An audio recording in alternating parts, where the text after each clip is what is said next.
Greetings and welcome back. We had one little piece of unfinished business on the continuum theory of Newtonian fluids that I wanted to just give at least a little bit of a heuristic argument about, and that was the so-called incompressibility condition. You'll recall that I made the remark that we're going to work in a world in which we say that del dot u is equal to 0, and I referred to this as incompressibility. And what I want to do is I want to justify that. And so the idea is as follows. Basically what I'm really reflecting on is the conservation of mass in the context of the fluid. And so as usual, we're going to focus our attention on a material volume element. So, just as a reminder, we have some big, potato. It could be it's a potato fluid, whatever. And there's this little cube of material, which I refer to as my material volume element. And this thing is now magnified over here on the right-hand side. And what we're going to do is we're going to reckon the amount of mass that flows in from the left, and we're going to reckon the amount of mass that flows out on the right. And that's going to tell us about the change in the amount of mass. So let's look at this again using our standard picture, which is I have a statement of the mass at time t plus delta t. That's going to be equal to the mass that was in there at time t plus the stuff that comes in from the left minus the stuff that flows out from the right. Now, what do we actually mean by the flux in the context of a moving fluid? The way I want you to think of that is that, like if you were to put a net or a sheet in either the ocean or in the Mississippi River or whatever, a square of mesh, what you could do is you could imagine how much material, how much water flows through that mesh in some time delta t.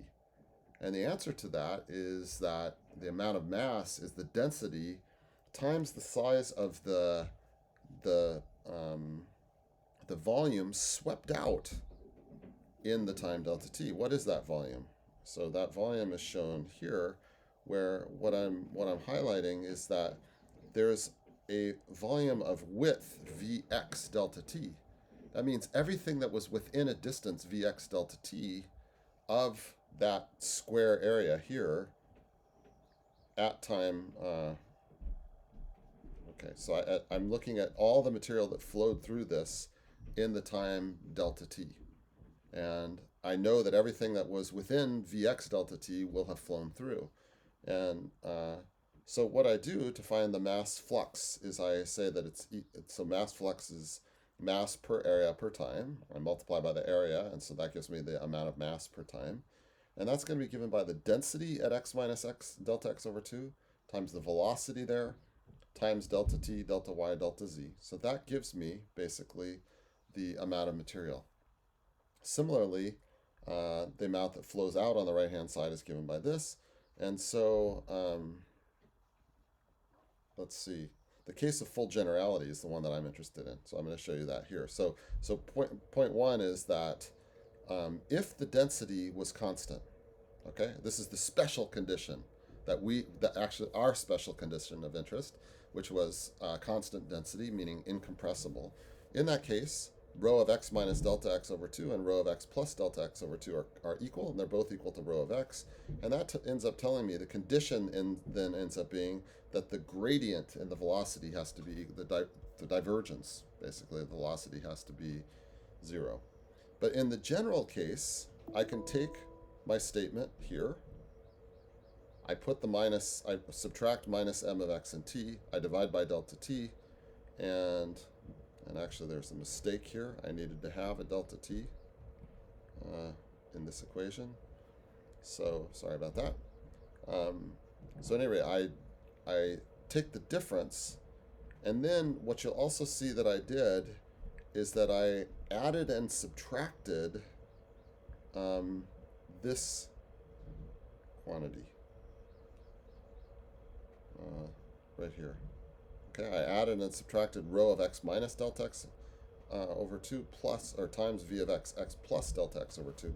The reason for doing that is that it allows us to rearrange this difference in a way that looks like the sum or difference of two derivatives. So just take a look at what I have. I'm saying that I have originally I had these two terms, and then what I do is I add and subtract these two, and that can be rewritten in this form, which I note then is really the Vx times d rho by dx times plus rho times dvx by dx.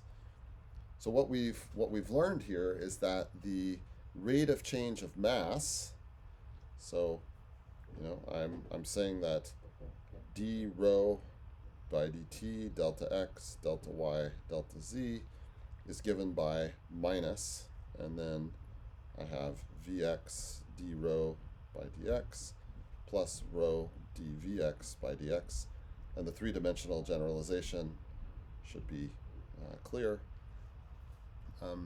That is what leads us to this fundamental condition, which I show you right here. This is known as the equation of continuity, and for the case in which there is no change in density, if this thing is zero, then basically, and there's no spatial gradients in the density, then we're left with the special case of incompressibility, which is del dot u equals 0, or del dot v. See, I'm using v here, so equals 0. So this is known as incompressibility. Okay, there wasn't room to write that out. So, we could do a more formal derivation of the same idea. So, if I want to know the net flow out of some volume, then that's going to be given by this integral. This notation here means surface of omega. Omega is the body, and so this is the surface of omega. Rho times v dotted into dA gives me the net outflux. So rho v is the flux. I dot that into dA in order to find the normal component, which is the part that's carrying stuff out of my volume element, and I sum over all volume elements, and that tells me the net flow out. So this is the net flow out, the net change in mass. And so I basically have this condition right here. And then I use the divergence theorem. Okay, you might remember that I can write the divergence theorem as v dot dA is equal to divergence of v dv. Okay, that's the divergence theorem. So I can rewrite this, and thus, I end up with that same condition. So what's the summary statement? Maybe this was not that helpful, and probably the only way for you to really understand it is to follow in detail the intermediate mathematical steps. What I mean by that is that I'm presuming that by now in this course you're cool on this part. I've done this so many times. I basically said I consider my material volume element, and I compute the rate of change, or I compute the amount of stuff now in terms of the amount of stuff before, plus the amount that flows in minus the amount that flows out. That is canonical. We just have done that over and over again. It doesn't matter whether we're talking about energy or mass or linear momentum or whatever. We keep doing that. So that part, I think, should be clear. Then, we have to relate flux to density and velocity, which I do here. And we're considering the part coming in from the left, the part going out on the right. And so we have a difference to evaluate, and this is the difference. And this is that moment, my Michelangelo statues, which are unfinished. This thing is wanting to be a sum of two derivatives. And in order to see that, we needed to do this little trick of adding and subtracting the same object, which basically permits us then in the following line to write these two derivatives.